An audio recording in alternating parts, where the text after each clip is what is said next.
Welcome to the Slop Temple. We pray this video helps. You'll start by confirming you're signed into Onenote with the Microsoft account tied to the notebook. Once signed in, open the notebook you want to share and make sure it's synced. This prevents version conflicts. Next, decide whether recipients need edit rights or only view access, because that choice affects collaboration and history tracking. Now go to the share control in the app or web interface to begin the invite process. This is the first actionable step to get others inside your notes. Now you'll pick how to deliver access, invite specific people, or generate a shareable link. When inviting, enter emails and set edit or view permission. Include a brief message so recipients know context.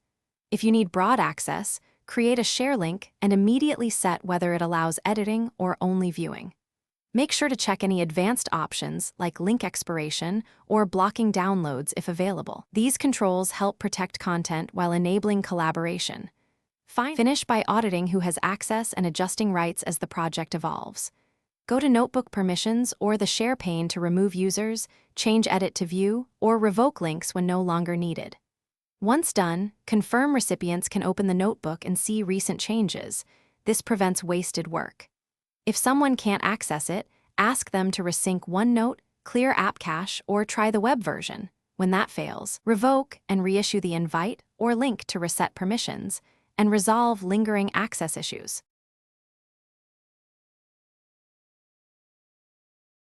Thanks for watching. Consider subscribing if we helped you.